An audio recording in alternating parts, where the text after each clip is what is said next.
salah satu syarat mutlak agar digital forensik sah adalah account tersebut, aplikasi tersebut harus dikasih secara utuh kepada ahli, kemudian diaudit, kemudian ada istilahnya itu di-celebrate, isinya semua dibongkar. Itu mirip dengan audit kantor akuntan. Tidak mungkin kantor akuntan melakukan mengeluarkan neraca rugi laba tanpa diaudit semua dokumen dari perusahaan. Pertanyaan saya, apakah Anda pernah melakukan audit digital forensik di mana KPU, ya ini harus KPU menyerahkan kepada saudara Sirekap tersebut untuk Anda audit? Pernah nggak dikasih? Dan kemudian dibuat berita acaranya dan kemudian di-celebrate isinya semua. Disitulah ketahuan kelemahan sistemnya dan sebagainya. Dan itu banyak parameternya. Terima kasih. Mungkin dari yang terakhir ya, Pak Hotman. Celebrate itu nama alat, Pak, untuk kepentingan mobile forensik. Jadi istilah di-celebrate itu tidak tepat itu ya.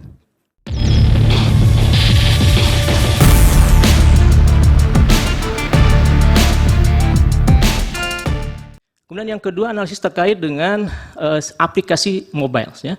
KPU sudah meluncing aplikasi mobile ini beberapa tahap, ya, dan kami mencoba untuk melakukan reverse engineering terhadapnya. Ada beberapa catatan di sini bahwa sebelum dilakukan launching secara publik, itu telah melakukan proses disebut dengan staging, yaitu proses untuk melakukan simulasi, kemudian juga mungkin uji coba, ya. Nah, dalam proses staging dari pengamatan yang kami dapat itu tidak ada permasalahan. Tetapi kemudian ketika dilakukan proses penyebaran ataupun pengeluaran kepada publik, ya, production, itu mulai muncul beberapa indikasi, ya, yang mencurigakan.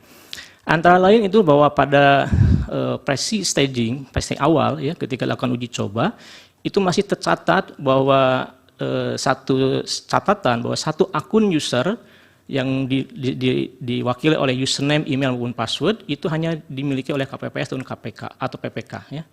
Tetapi pada versi berikutnya yang sudah di launching pada tanggal 10 Februari itu muncul tambahan-tambahan kode. Nah, tambahan-tambahan kode ini ternyata setelah kita analisis itu memungkinkan satu device bisa multi user, ya, kemudian multi wilayah, yang jauh berbeda dengan proses staging. Nah, ini memungkinkan satu orang bisa login di beberapa device. Ya. Di sisi lain juga di versi yang terdeploy ataupun terproduction pada tanggal versi 241 itu ada temuan mengenai bypass security. Ya. Nah, bypass security ini berdampak kepada hilangnya data integritas dari file yang diunggah. Sedangkan integritas file itu menunjukkan keaslian. Kemudian kemudian berikutnya dari sisi back-end authentication, ya, bahwa suatu sistem itu sangat dipengaruhi oleh bagaimana proses autentikasi. Jadi siapa yang boleh masuk, siapa yang bisa mengakses. Nah, kami menemukan satu keganjilan dalam hal ini bahwa ternyata sistem yang dibangun itu menggunakan tools yang kualitasnya itu adalah lower class open source, ya, dan memiliki banyak kerentanan. Ya. Tidak selayaknya sebuah sistem yang dibangun untuk kepentingan yang besar ini menggunakan sebuah tool untuk kepentingan autentikasi yang kelasnya itu adalah lower class open source. Ya.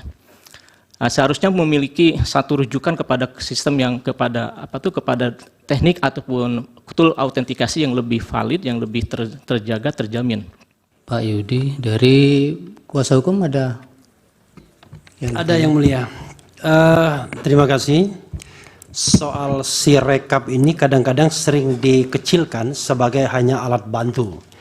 Tetapi kita tahu bahwa KPU tidak mau digital forensik dan kemudian mengeluarkan peraturan KPU yang mengecualikan Sirekap ini sebagai informasi yang dikecualikan.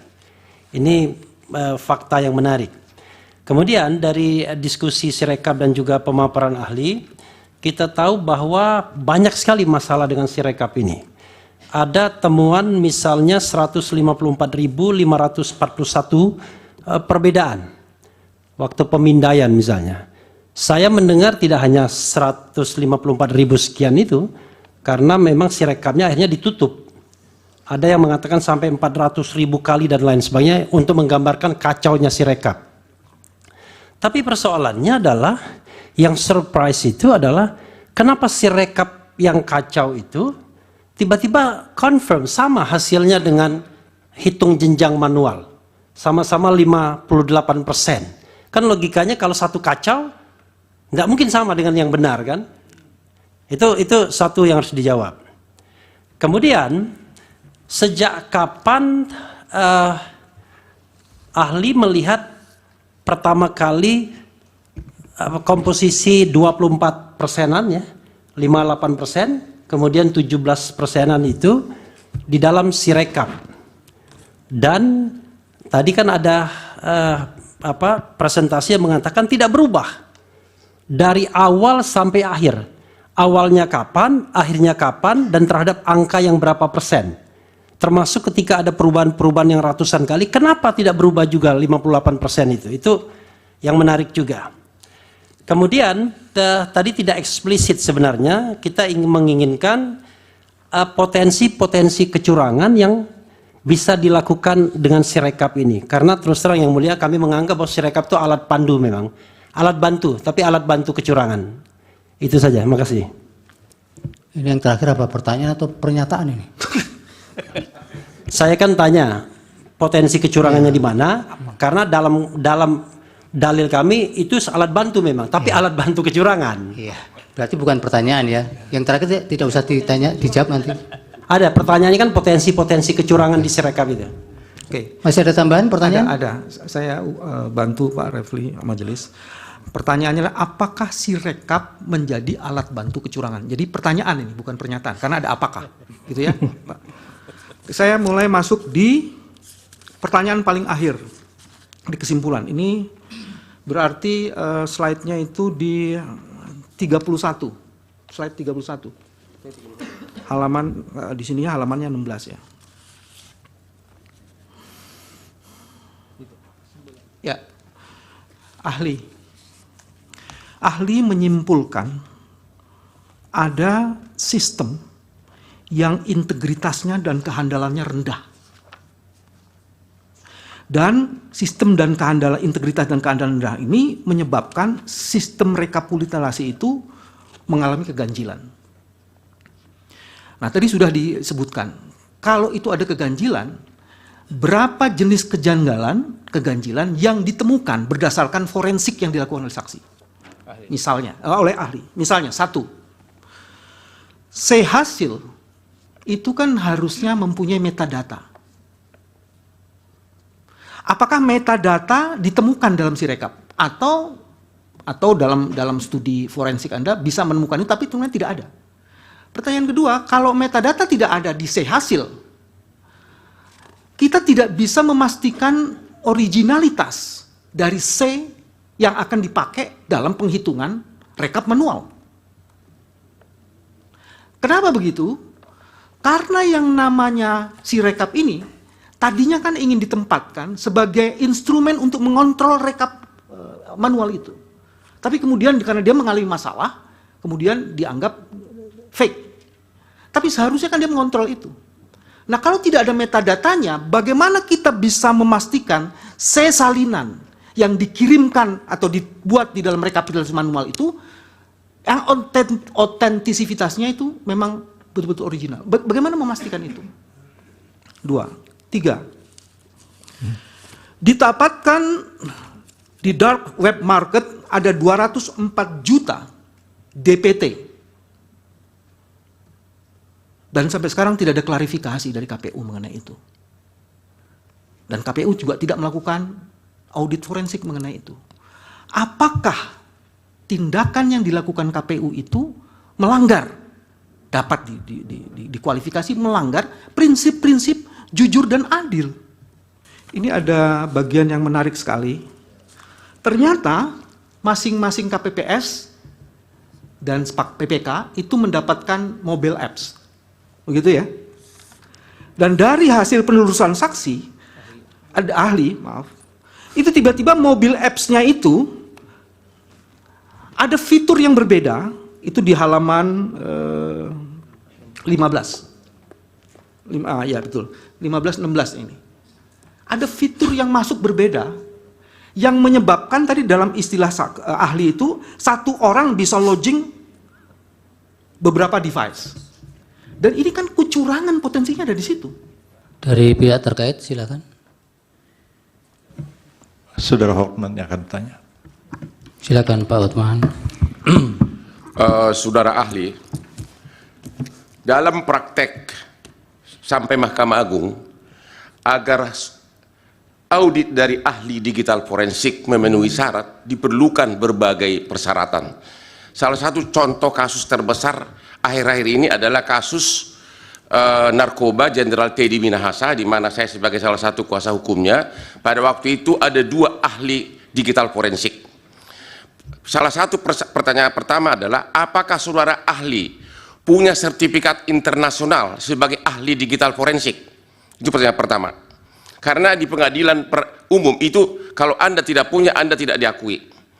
Yang kedua, salah satu syarat mutlak agar digital forensik sah adalah account tersebut, aplikasi tersebut harus dikasih secara utuh kepada ahli, kemudian diaudit, kemudian ada istilahnya itu di-celebrate, isinya semua dibongkar. Itu mirip dengan audit kantor akuntan. Tidak mungkin kantor akuntan melakukan mengeluarkan neraca rugi laba tanpa diaudit semua dokumen dari perusahaan. Pertanyaan saya, apakah Anda pernah melakukan audit digital forensik di mana KPU, ya ini harus KPU menyerahkan kepada saudara si rekap tersebut untuk Anda audit? Pernah nggak dikasih? Dan kemudian dibuat berita acaranya dan kemudian di-celebrate isinya semua. Disitulah ketahuan kelemahan sistemnya dan sebagainya. Dan itu banyak parameternya.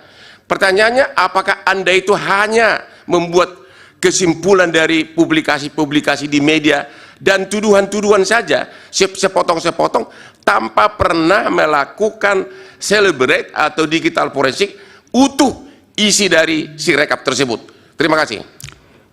Baik, dari hakim. Cukup, silakan Pak Yudi dijawab singkat-singkat saja. Terima kasih. Mungkin dari yang terakhir ya, Pak Hotman. Celebrate itu nama alat, Pak, untuk kepentingan mobile forensik. Jadi istilah di celebrate itu tidak tepat itu ya. Beberapa pertanyaan mungkin yang coba saya cermati. Pertama kepada penanya dari KPU. Jadi tadi yang saya sampaikan itu memang sumber datanya itu adalah dari file yang disampaikan kepada partai ya. Nah, kami mencoba untuk melakukan query, melakukan pengecekan ya.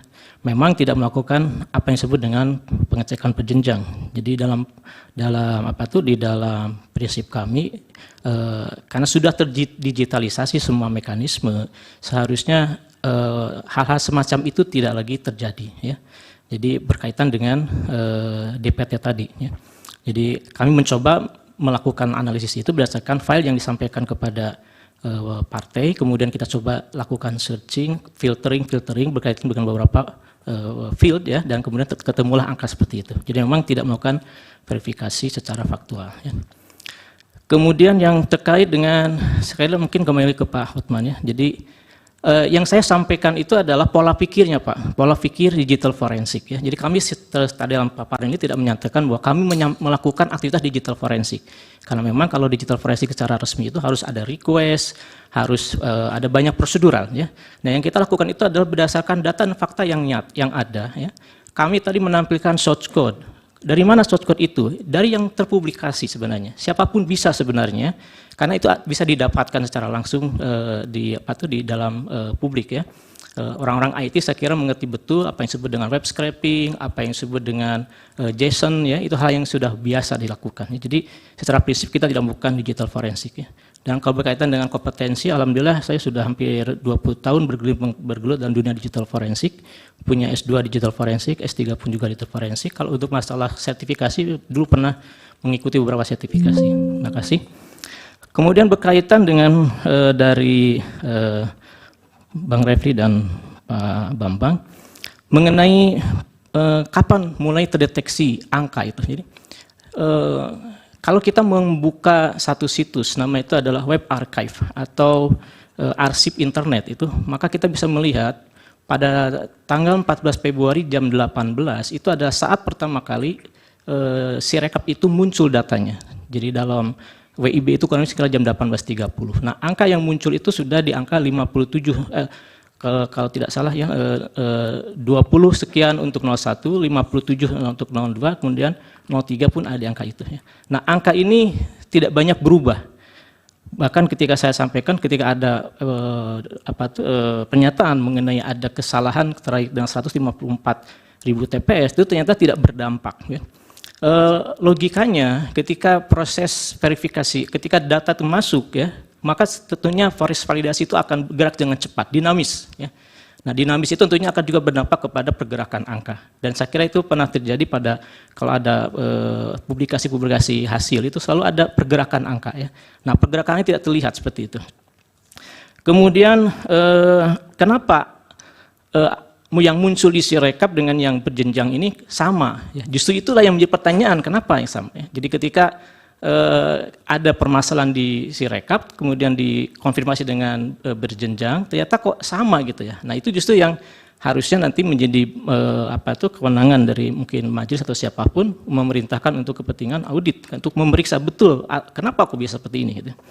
Terkait dengan hilangnya metadata hasil. Jadi memang dalam dunia image forensik khususnya bahwa yang namanya metadata itu sesuatu yang krusial.